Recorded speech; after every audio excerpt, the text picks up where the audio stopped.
Okay, so I'm back with another Winhance Devlog video.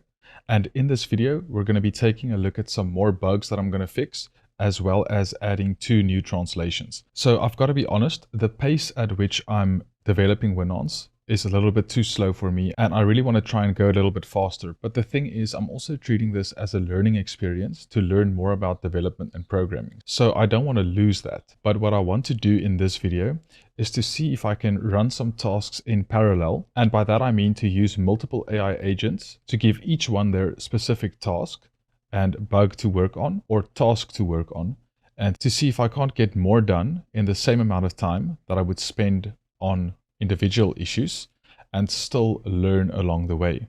Because at the end of the day, I'll still review each change each agent makes, but since I'm running them in parallel, it should go much faster. So with that being said, I've identified 4 things that I want to work on in this video recording. And the first one is going to be adding support for the Greek translation. And I'm also going to add Afrikaans, which is my native language, because someone requested that over on YouTube. And then there are 3 bugs that I want to get fixed. And the first one is the ISO extraction failing due to a path parsing bug. So on issue 302 here, opened by this person, and thanks for opening this, by the way, and providing a really comprehensive description of what the issue is and some ideas on how to fix it. So you can go to this issue on GitHub if you want to read it yourself. But the gist of it is that there's a mount point parsing logic issue in the WIMUtil service. And then it appears to be capturing the status message instead of just the mount point path. So when you mount an ISO in Windows, it's assigned a drive letter. And then WIMUtil just copies the files from the drive letter, which is the Windows ISO files, and puts it into the working directory so changes can be made to it. But it looks like there's this invalid path that results in something like this, where it says profile loaded. So I'm not exactly sure why this is happening, but I'm going to pass it over to the AI agent and then we'll have a look at it. The next bug is where Paint and Photos can't be installed. Now, the thing about this is I've looked through the logs that this person has given here, and it fails with this exit code right here. And I had a look at that exit code on the WinGet documentation, and it means that a REST API is not available or it fails. So I do have a fallback method of installing these apps with the store.rg AdGuard API, but this also seems to fail. So before I'm going to pass this over to an AI agent, I'm just going to test this myself in a virtual machine, because I have tested it on my main machine and it looks like I'm also not able to install any of these apps. The last bug I want to get fixed in this recording is the Windows Update Policy Disable flaw. So what happens is when the Windows policy is disabled, it renames these files with a .back extension, basically a backup, so that Windows can't find it and then Windows Update doesn't work. But now when something runs like an SFC scan now, it creates those files again, it repairs them, and then both the repaired versions of the file exist as well as the backup version, which results in when launching Winhance, it still shows that Windows Update is disabled because those backup files exist, but that's not actually true. And when you try to enable it, it can't do it because the repaired files already exist. So we'll have to fix this as well. This user also gave a suggested fix where if both files exist, meaning if Windows repaired the files, then Winhance can remove the backup files itself after checking if the original files are intact with proper signatures, like these, and then also set the status in Winhance to the correct Windows Update policy. So I'm going to start with the 2 translations, and I've got my prompt here. So I'm going to translate Winhance to Greek, and it looks like the language code is EL, so that's what I'll be using. So I'm going to go over to the prompt and tell it L, just change all of these to EL. So it's going to translate the el.json file to Greek, and that should be the prompt we need. So first, I'm just going to copy this, make a new note here, and then I'll also translate it to Afrikaans, which will be af.json. So I'm just going to replace all of this, and then we're going to translate it to Afrikaans. So now let's make a copy of the English file, then just paste it here. I'm going to rename that to EL, which will be the Greek translation, and we'll make another copy, and I'm going to rename that to AF, which will be Afrikaans. So now that I've done that, I'm just going to close those, open up a terminal here. So let's open Gemini. which is what I'm using for the translations. And I'm actually going to be using Gemini for most of the tasks today. I usually use Claude Code, but I'm going to try Gemini for today. And if I run into any issues, I'm going to switch over to Claude Code. But we've got this terminal here. So I'm going to copy the Greek prompt, paste it here into Gemini and send that off. Create a new terminal, launch another instance of Gemini. Also drag that to the top here and rename that to Afrikaans. Get the Afrikaans prompt. Paste that over. I'm going to open another terminal. Open Gemini again. And this is going to be for one of the bug fixes. So this will be for the bug ISO extraction. So what I want to try to do is pass this URL to Gemini, see if it can actually read this issue, and then read the code base to understand how to fix it. So I'm going to rename this to 302 ISO extraction, and then give Gemini this prompt here. So I'll tell it, can you access the content on this page? Then I'm going to pass it the page. After that, provide me with a working fix. The user has already suggested a fix or the root cause of why it's happening, but think it through. And then I just pass this ultrathink prompt that I usually pass to Claude Code. And I know ultrathink isn't a keyword on Gemini, but I'm just copying and pasting the prompt. So it can do a thorough analysis and then provide me with its recommendations in a clear and understandable format. It shouldn't create any files yet, but it should also give me code examples so I can decide what to do. So I'm going to send that off and we're going to see if it can actually get the content on this page. I just want to see if it works before I move on. So it wants to get the content on the page. That's fine. I'll allow it because that's what I asked for. So we'll have to open another terminal, and this is going to be for the Windows Update Policy bug. So I'm going to copy that URL again because it does seem like it's working. It can actually get the content and read it from there. So we'll open another Gemini instance here. Also move this to the top. This is issue 280. So I'm going to rename this to 280 and Windows Update Policy. So the prompt I've given it here is to access the content on that issues page. And then I need a working solution for that issue. I think that in the event that Windows repaired those files, and both original files and the backup files exist when Winhance does the checks to populate the combo box with the correct label, meaning this combo box right here, because every time you click on the Optimize tab, Winhance does checks on your system to see what state it actually is in, so it can populate Winhance with the correct label. Now, I think it should just delete the backup files and then run the apply disabled mode async again to ensure that the updates are disabled again, because that is what the user selected in Winhance when they used it. So if they want to enable the updates again, they can do so in Winhance and it will just reverse the process. But I also asked it, does it think we should do as the user suggested on the issues page, to just check the signatures of the new files that were created and then delete the backup files and populate the Winhance UI with the correct label in the combo box, which won't be the disabled state. It'll either be normal, security, or paused, and then the user can just disable it again if they want to. And then I just passed the ultrathink analysis prompt that I always do at the start of every conversation. So I'm going to send that off. I'm going to go over to the Greek translation and it looks like it's done. So I'll allow the modifications. Same with the Afrikaans. I'll allow it for the session here. So it's finishing up with the two translations. Let's go to issue 302. So I did an analysis and the issue stems from how the application interacts with PowerShell to mount the ISO. Specifically, it captures the standard output of mount disk image to determine the drive letter. However, it does not suppress the user's PowerShell profile, meaning the text output by the profile is captured and appended. So that's exactly what the user said in the issue as well. Recommendations, there's a two-part solution. The pragmatic fix is the direct solution to the reported bug, while the robust addition ensures the application is resilient to similar issues in the future. So I'm actually more interested in that. So just add no profile to all the PowerShell exe process arguments. Okay, but the robust fix says even with no profile, relying on trim is fragile. We should use a regular expression or stricter logic to extract only the drive letter. So it's got some code changes. So this is the current code, and then in the new code we're going to pass no profile. So that is part of the fix. And then when it starts the process, it's going to use regex to find the single letter drive.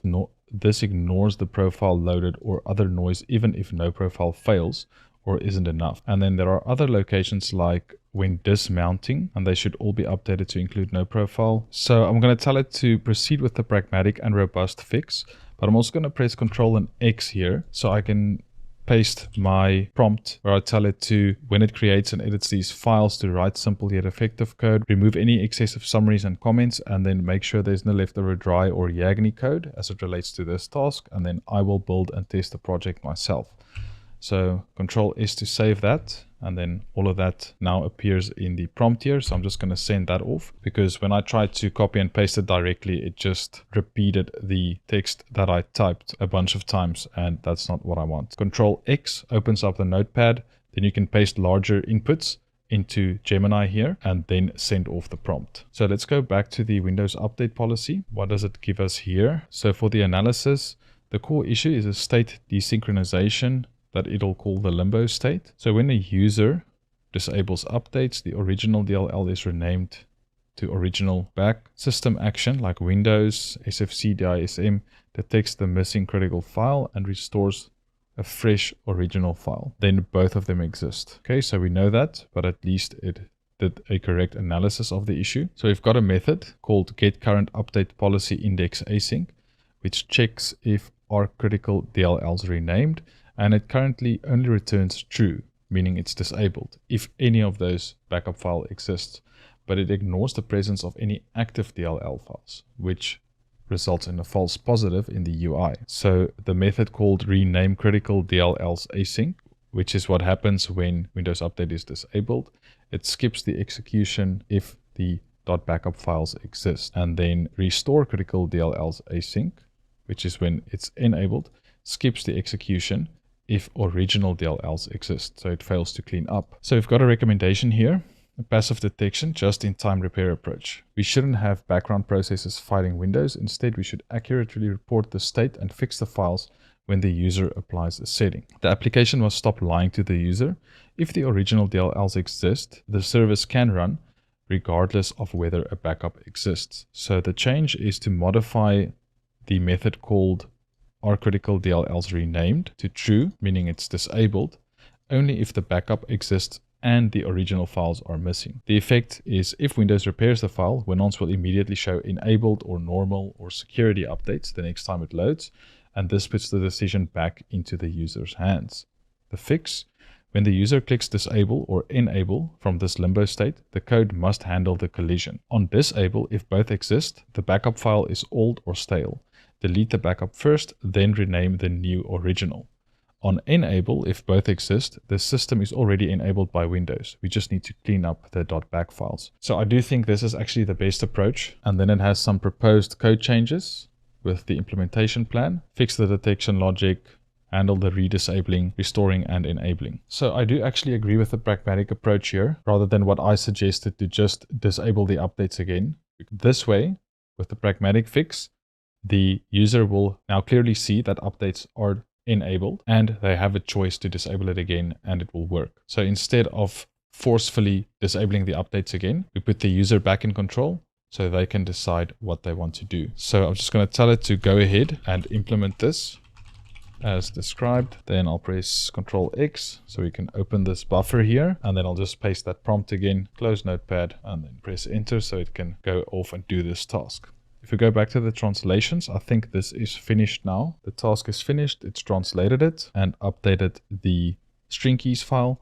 And I guess the Afrikaans will also be finished now, and it's successfully done that. Okay, so now first I just want to inspect these files to see if there are any errors. And I can already see that there is an issue with this file because the file name is in red there. And this usually is like an escaping issue. I didn't have this in the previous devlog, but I've had it maybe in every single other translation that I did. So I might have to make this part of the prompt so it knows to properly escape it. And I'll do that now. It also happened with the l.json file. And yeah, it's the exact same place. And like I said, this has happened a lot of times. So I think for my prompt, for this translation prompt, I'm going to include another guideline here and just tell it to make sure file paths in the JSON file is properly escaped with and not just one of those backslashes. So both of those files are fine now. I'm going to do a build and run on the application. So we've got Afrikaans, then English, and then the other thing we added was Greek. So there we have Greek, and I obviously can't read this at all, but the translation is there, and I can at least see from the Afrikaans translation that it is correctly translated. So I'll put it to English for now, but what I'd like to do is commit those changes. So if we do git status, we'll have a few files, but the update service isn't related to this commit that I want to do now. So I'll do git add string keys and then the new translation files. And this one will be el.json. So if I do git commit message add translations for Greek and Afrikaans, and in another message this will be fixes, and then I just need to look at this suggestion, which is 303, fixes 303, or rather closes 303, and then we do git push origin dev. Okay, so that's now done. Those translations have been added. So I'm going to terminate those processes so we can focus on the other things. So on issue 302 here, remember this is the first time I'm using Gemini for these types of tasks. So I've got this prompt saying that a potential loop was detected, and this can happen due to repetitive tool calls or other model behavior. Do you want to keep loop detection enabled or disable it for this session? I'm going to keep loop detection enabled because the output that I'm seeing here does not look good. I haven't had this type of thing happen in Claude Code yet. So I'm going to just ask it, are you done with the task? Can I test it? Let's go to issue 280, which is the Windows update policy issue. So it's implemented a fix, changes applied. It now reports disabled only if the backup exists and the original is missing. Added a check for the limbo state and added logic to handle the collision. So I'm going to build the application, see if it works. And then I'm going to try to test this by renaming the files so both of them exist to see if it can actually handle the collision. So right now, only the backup files will exist on my computer here. So if I launch Winhance now and I have a look at the Windows update policy, it should say disabled. So it is disabled and that is correct. But if I go to system 32, so there's one of the backup files. I'm going to end the Winhance task. Then I'm going to make a copy of this file and rename it. So it's the actual file name. And I'm just recreating basically what would happen if Windows repaired itself and repaired these files. And then we also have this file, just rename that as well. So now both of the files exist. So if I build the application again, what I expect to happen is when I look at the Windows update policy now, it should show me that either normal updates or security updates are active. What happens if I open the Windows update settings now? It still says that something went wrong. Let's try go to the Windows update policy. So now it shows normal Windows default. But so this is correct according to our changes because now both files exist. So this is what would happen if Windows repaired the files. But because I didn't really run a proper SFC scan now, the Windows update here still says that something is wrong because the services aren't started and all of that. So what I'm going to do is I'm going to delete the normal files again and just keep the backup files. And then I'm going to actually run a SFC scan now so it can do it the proper way like the user reported in the issue, because the user reported run a system repair like SFC scan now and then attempt to enable the Windows update policy. So we'll do that. Now, going back to issue 302, when I asked Gemini if it's done with the task. So it's currently applying the fix to WIMUtil service, and now it actually got the correct tool calls and then didn't error out. So it's completed the task. All requested changes to WIMUtil service have been applied, including adding no profile to all the calls and also implementing robust regex parsing so it only gets the drive letter. So once again, let's try and build the application and then test that by extracting an ISO file. So we'll open WIMUtil. I'm going to select Windows 11 25H2 ISO, and then I'm just going to select a folder here on the D drive and then begin the extraction. so I can see if this works. So it's detected it. It's drive H for me. So it is copying those ISO files. And if I open the log file, go all the way down. So the task started to extract ISO. The ISO file was validated that I selected. Disk space checking, clear existing working directory, and then ISO mounted to H. So it correctly found the drive letter here. But this has always been working for me because I don't run PowerShell with any profile. So we are passing the no profile parameter now. So I don't think that'll be an issue at all, but let's just see if the extraction finishes and if we can actually create an ISO. So I'll go through this process to test the entire thing, and the SFC scan now is also finished running and it did find corrupt files. So that is good. I wonder if I need to restart or if Windows Update is repaired. So it's not repaired yet. I think I'll have to restart the computer for it to work, and we'll do that later. So I think for now, I'm just gonna open up a buffer here and then ask Gemini to give me a commit message. And this is related to issue 280 for me. Then save that and send that over to Gemini. Then I'll just copy that commit message and save it in the text file that I have so that I can use it later on, because I don't think I'll have access to this chat once I close this window. So in this Gemini chat here, I can just do /chat save, and I need to provide a tag. So this is going to be 280 Windows Update policy. Does that work? Yes, it works. Okay, so I've successfully saved that and I should be able to get it in other instances. So I'm going to close that. Terminate that. The ISO extraction has completed. So I'll just add a XML file just to check that all of this works. I'm not going to extract and add the drivers now, but I'll create a new ISO on the desktop. I was going to call this test. Create ISO.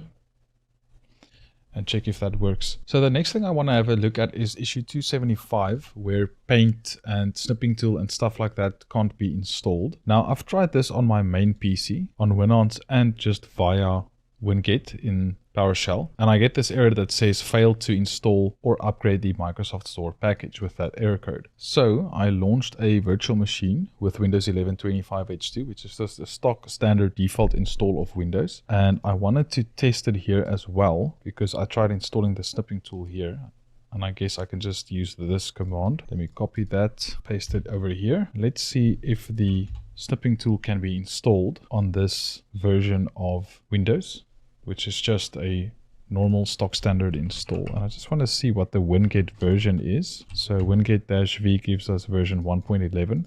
So it isn't even fully up to date. You can see the one on my computer here is up to date with the latest version. But let's just see if this works or if there's something else that's blocking the installation. So the ISO extraction has completed successfully and the ISO has been created. So I do think this issue is solved. To me, it makes sense. Launching PowerShell with no profile will fix the issue of the profile being passed, and then also changing the regex parsing to only look for the drive letter is also an additional enhancement, so we only get the drive letter. And the fact that I'm getting the drive letter on my computer, even after these changes, tells me that this will work. But once this is released, the people who actually had the issue can come back to me and tell me if it was actually fixed or not. So I'm going to commit these changes, but I'll just get a commit message. So I'm going to paste that over to Gemini and then just tell it this was related to issue 302 for me, and then save that and then send it over so I can get that commit message. And I guess we can then start by doing git status, and the file that was modified with this task is the WIMUtil service. So we'll do git add and then that file. Then we'll get the git commit message once it's ready. Let's have a look at the VM. So in the VM, let's have a look at the VM. So in the VM, it was successfully installed.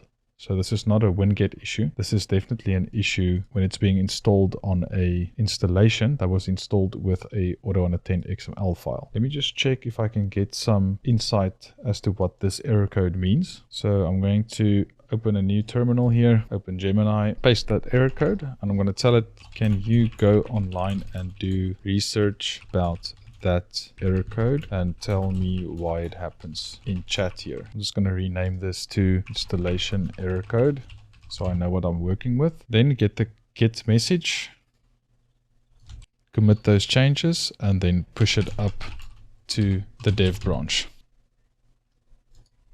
So now that's done. I'm going to close the Gemini session for 302 as well. Okay, so let's look at the error code for the Microsoft Store. So this happens primarily due to a breakdown in the communication between the Microsoft Store and the underlying Windows update services. Okay, so it happens because there are stuck or corrupted services. The Windows Update service or the bits service is failing to start or unresponsive. The store relies on these to actually download and install the package. Permission conflicts, the system is denying the store permission to access the specific system folders, or there's a corrupted cache. So essentially the store app, which isn't installed, tries to hand off the download task to their operating system, but the OS service responsible for it silently crashes or refuses the request. What if this is done via Winget and the store app isn't even installed? Hopefully it doesn't tell me to install the store app. Okay, so this error happens because Winget often relies on the desktop AppInstaller framework, which shares core components with the Microsoft Store. When you remove the store app, it might also remove or break dependencies that Winget uses to handle downloads and licensing, even if you're just using the CLI. Reinstall the AppInstaller only, okay, but it is reinstalled. Run this in PowerShell as admin to re-register it. Then repair the dependency components. If the above doesn't work, you likely need the vclibs or ui.xaml frameworks that got stripped out.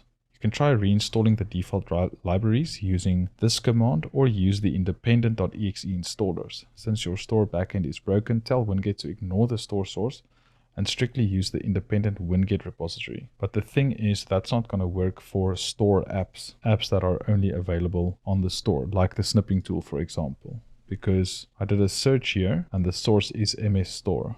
The Microsoft Store snipping tool doesn't exist on the Winget source. It only exists on the Microsoft Store source. So the thing is, I'll have to figure out what component is causing this not to install. Let's try registering the package first, although I do think it's already registered, but we can do it again. And then I'm going to try to install the snipping tool again on my main computer here to see if it works, because this is now going to be a process of trial and error to see what actually fixes it, or what combination of things actually fixes it. Because remember, in the previous release here, we implemented this Winget self-update check before package installations to prevent outdated Winget installations. So what we did here was to let Winget update the AppInstaller with this command if Winget was out of date. And it didn't need the Microsoft Store to do that. It could do it through the Winget source. But it might be that for some reason, it's not re-registering the AppInstaller properly. And after doing this, the external app installation started working, like installing Firefox, for example. But for the Windows apps specifically, we might need to re-register this AppInstaller before it could work. So I'm testing that, and it looks like it worked because the package was successfully installed after running this command to re-register the Microsoft Desktop AppInstaller. So the snipping tool is there and I can use it. Now, after doing this in the command line, I just want to use Winhance and refresh the UI, because now it should display that the snipping tool is installed as well. There we go, snipping tool is installed. But now I want to use Winhance to maybe install one of these other apps. So let's, for example, install the Photos app and see if that works.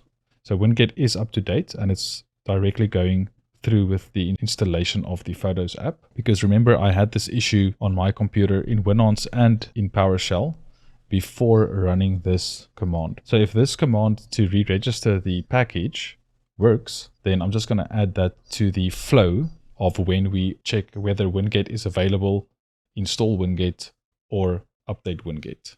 Okay, so there we go. It did successfully install the Photos app. You can see I've just launched it and it actually works. So running that command does seem to fix this issue, at least for me. So what I'm going to do is go back to Gemini here, and I'm actually going to create a new fresh chat instead of using that one. So we'll open a new Gemini instance here. So this was issue 275. So I just want to go and rename this to 275 can't install Windows apps. And then I'm going to give Gemini this prompt. So I told it that I just had an issue where I couldn't install any Windows app with Winget in Winhance or even in PowerShell. And then I gave it the error. I told it I fixed it by running the following command in PowerShell. And then I wanted to integrate that into the flow of when we install Windows apps and external apps with Winhance. So I think that command should be run after we do a install Winget async, which is basically installing Winget fresh from GitHub, and also when we ensure that Winget is up to date, which is what I added in the previous release of Winhance to update the Microsoft AppInstaller. And then also if an app fails to install, although Winget is installed and up to date, it should also run that command. It should try to restart the app install that the user selected before throwing any error dialog. And then only after that, if the installation fails again, it should show a failure dialog. Then I just gave it the ultra-think prompt and told it to not edit any of the files yet because I want to review it.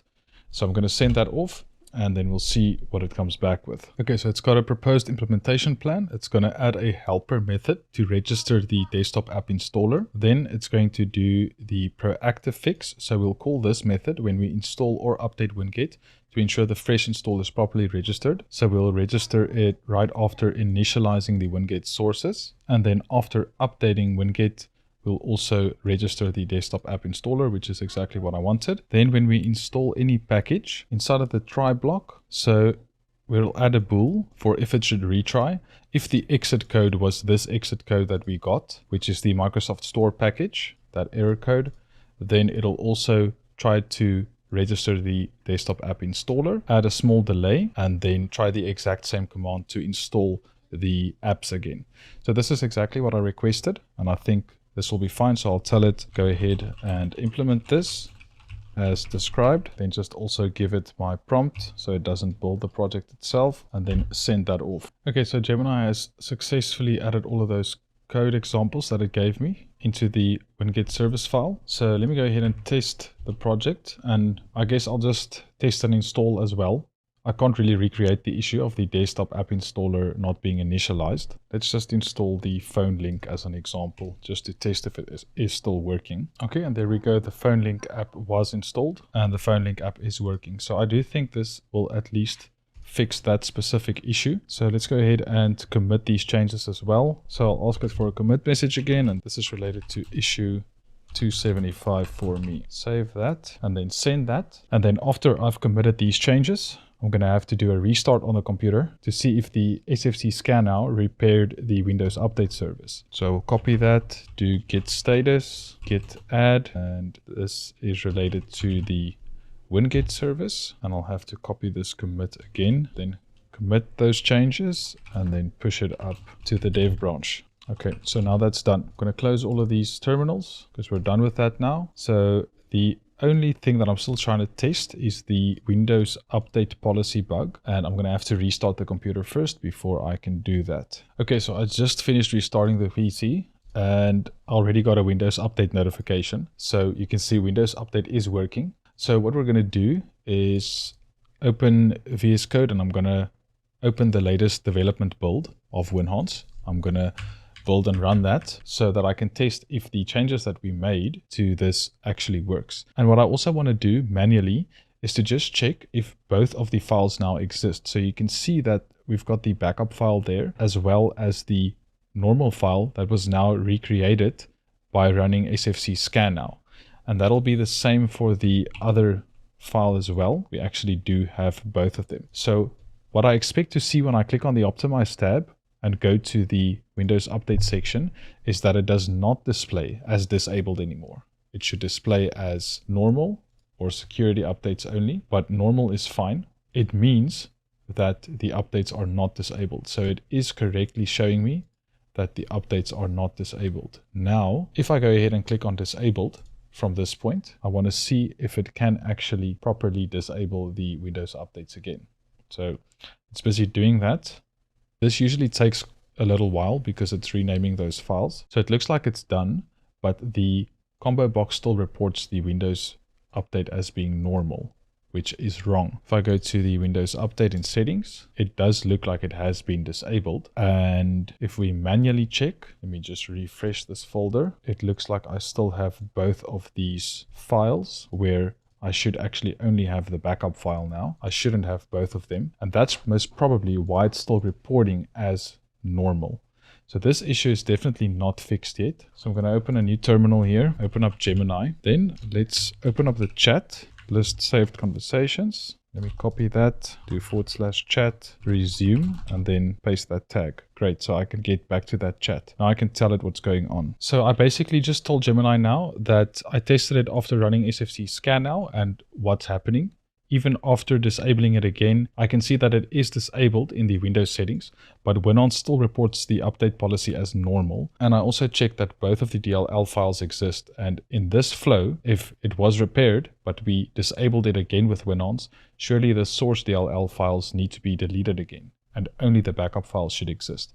And then I gave it a bunch of the logs for when I was busy with this, and I'll just send off that prompt so we can see what it comes up with and how we should handle this. Okay, so it looks like this was related to an access denied issue where we didn't have ownership of the backup file. So we have to take ownership of the backup files before attempting to delete them. So let's do another build and test.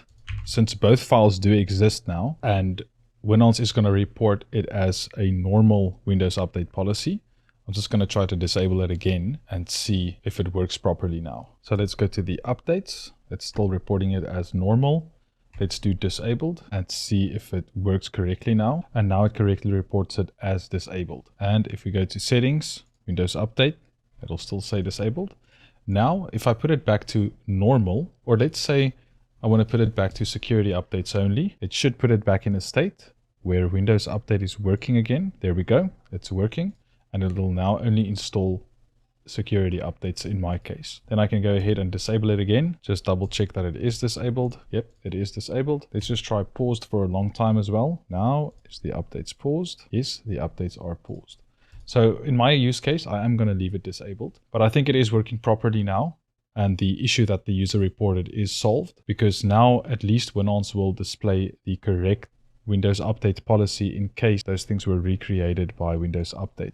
So I'll also just go to the System32 folder and do a refresh. Let's just check both of those files. So we can see only one of the files exists now, which is the backup file. And the other file is this backup file. So only one of them exists. And this is the intended behavior. Just for interest sake, if I switch this back to normal, I just want to see if only the normal file exists and not the backup file, because that's the way it should be, right? So we got that file right there.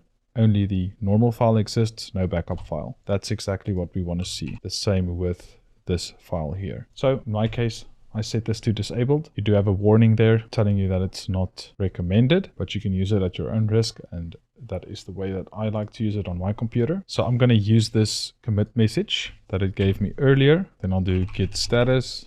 I always like to do this just to check which files there are. Since that is the only file, I can do git add dot and it will add all of the files there. Then I'll paste that commit message and I might have to change this so it gives it to me in one line for PowerShell. So I'll commit those changes and then push it up to the dev branch, and now everything should be up to date. So I'm happy that I accomplished all the goals that I had set out for this coding session and for this video. I'll still have more sessions before I release a new update to Winhance, and there are still a lot of bugs, but some of these things I first have to test and see exactly what it's about before just implementing changes for it. And when I do that, you'll see that in the next Winhance Devlog, if I think that it's worthy to be shown in the video like this. But I am working on Winhance every single day. That's why you'll see more content like this. And I'm focusing specifically on the bug fixes right now before I implement any other enhancements. There's a lot of stuff that still needs to be fixed in the current version before I'm just going to add new features or implement new things. I first want to get the existing application stable and working properly for the majority of people. But with all of that being said, thanks so much for checking out this video. If you stayed till the end, I really appreciate that. Leave your thoughts in the comments down below with regards to this video or with the Winhance development, whatever you'd like. I'd like to hear from you, and I'll see you soon.